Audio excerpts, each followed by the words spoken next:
Hello, and today I'm with Swadipa.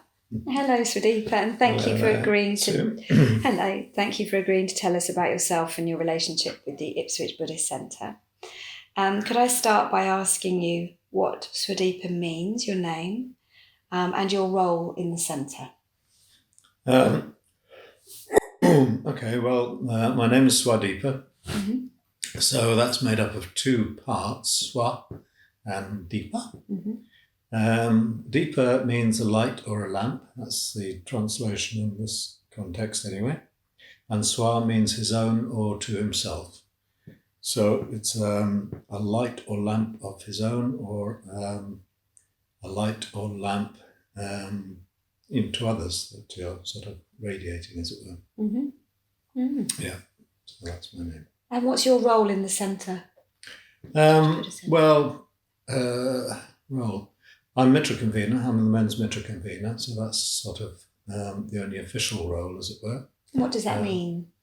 Well, that's really a lovely position to hold, actually, because it means that you engage with people who are relatively new to the centre, who are deciding they want to go deeper, and so you engage with them, and at some point some of them may ask to become mitras.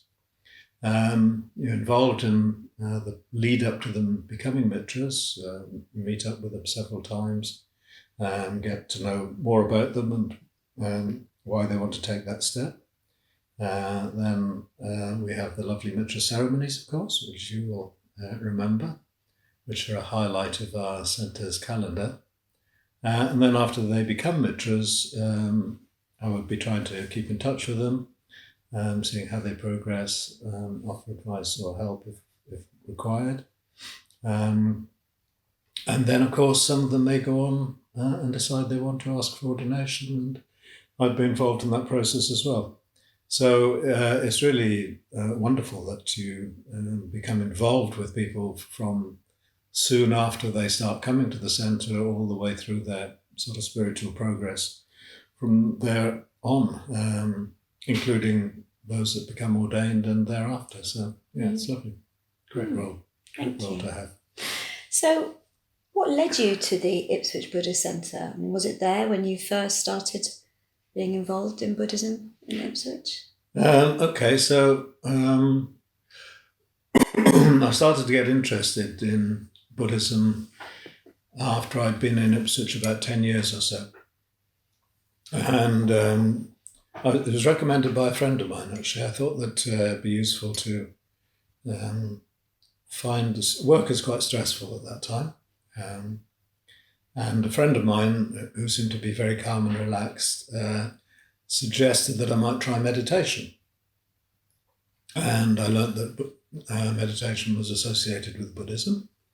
I wasn't aware of any Buddhist activities in Ipswich at all. This was pre-internet days, of course, so finding things out was a lot more difficult.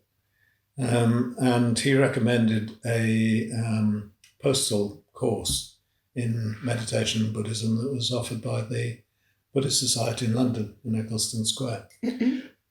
So I signed up for that, and that was really interesting. It really whetted my curiosity and interest. And practically it provided some useful information about Buddhism and exercises in meditation, which I practiced at home on my own. But I realized after a while that it's very difficult to make progress in meditation if you're just doing it on your own without anybody to consult with. I did have a sort of postal tutor, but that really wasn't very effective. So I thought, well, I really need to meet some Buddhists, I suppose, if I'm going to follow this. So I looked around and came across a poster for a talk at the Ipswich Buddhist Centre. Sorry, my voice is a bit croaky. A talk in the Ipswich Library. So I went along to that, and there were very few people there. I think there were 2 or 3 team members, one of whom was Nana Mitra, and 2 people in the audience, one of whom was me. But it was an interesting talk. It was about Dr. Ambedkar, in fact, who I'd never heard of. But anyway, from that meeting, I gathered that there were regular meetings of this group, and I didn't know much about the group at that time. in the Cooperative Education Centre in 4th Street. So I pondered over this for a month or so. I was quite wary about going along. I thought that Buddhists are probably very weird people, and I wasn't sure that I wanted to get involved. But eventually I decided to take the plunge and went along there and found this really lovely group. It was supported by, Jnanamitra was leading it, and somebody who later became Chandraprabha was supporting her. And it was very friendly, delightful, very interesting. Practical advice and help with meditation. So I started attending from that time, and that sort of continued ever since in all the various moves that the Buddhist Centre has had since. Yeah, till we've ended up where we are. Mm-hmm. So as your interest in Buddhism grew, why did you choose the Triratna order over other forms of Buddhism? Well, I did look at other forms. I've been on retreats with Thich Nhat Hanh's group, the Order of Interbeing, and I found that very interesting. I've been to a talk given by Jack Cornfield, one of the American Insight Meditation Group teachers, and I've been to a public meeting with the Dalai Lama, and I found those all quite interesting. But I guess the particular thing about Triratna, the first thing is that it's here. I mean, it's actually available in Ipswich. It also seems to be pretty unique in that it's very tailored for a Western audience. It's not a cultural form of Buddhism that has been transplanted into Britain with its cultural baggage, as it were. It is very much orientated towards Western followers. And so that seemed to be a very, very positive thing about it, actually. And it also, I found out as I got more involved, it's not confined to one form of Buddhism. It's not confined to just Theravada or Mahayana or whatever, but it draws from all the different Buddhist schools, anything that was considered to be worthwhile by Sangharakshita from any of the schools. He talked about and included in his teachings. So it's a very broad, ecumenical sort of Buddhism. And that seemed to be really valuable. Yeah. Mm-hmm. And you've mentioned Sangharakshita, and he was the founder of the movement. Yeah. What was your relationship to him? Well, not that great, not that much contact. I wrote a letter to him after I'd been coming to the centre for a very short while, asking him for some advice. I think I had asked him if it was worthwhile getting involved at this late stage in my life. Relatively late it was then, it's much later now. And he said, no, of course not, it's well worthwhile doing it, go ahead. It's a very nice letter. I've since met him on 3 or 4 or 5 occasions, I guess. But I never really had any dealings with him until he was past that very active, charismatic, almost early stage of his teachings. So I found him very approachable, very easy. You'd go to meet him wherever he was living, and of course, as the founder of a large Buddhist movement, I would feel a bit nervous, but he's very good at putting people at their ease and having a conversation with whoever's there. So that was remarkable. And then he did come and stay in our house a couple of times with Charamani and myself. And he was delightful, kind and friendly, very easy to get on with, very interesting conversationalist, could talk about anything. And generally a very positive experience in contacts with him. Yeah. And you talked about getting more involved in Buddhism, and eventually that led you to ordination. So could you talk a little bit about that journey to ordination and who ordained you? Okay, well, it was a fairly slow journey. I was working full-time when I first got involved. And so it took me quite a long time. I think I had to be poked a little bit by Jnanamitra to say, it's about time you became a mitra now. So I did that. And then again, I didn't see any practical way of going through the ordination process while I was working full time. So I didn't. There was again quite a delay before I asked for ordination. It was before I stopped work, but yeah. So eventually, again, I thought that my path in the movement was obviously progressive, and it seemed to be the natural next step after becoming a mitra to ask for ordination. So I must have asked for ordination in about 2004, I think, because I became ordained in 2008. Mm-hmm. Yes. So I guess, yes, you ask yourself the question after you become ordained, why did I do that? Which is an interesting one, because you find it involves probably quite a lot more than you thought it would. There's a lot of commitment involved, but also a lot of reward and positive feedback as well. Mm-hmm. Who ordained you? I was ordained by Mahamati, who was the president of the Ipswich Centre at that time. Mm-hmm. He's one of the public preceptors. And as part of his role as president of the Ipswich Centre, he used to come down and lead retreats now and then, have meetings with people. And I got to know him quite well, and we got on very well. So when I came to ask to be ordained, I asked if he'd be my preceptor. Quite unusually, he said yes. He's actually only ordained 4 people.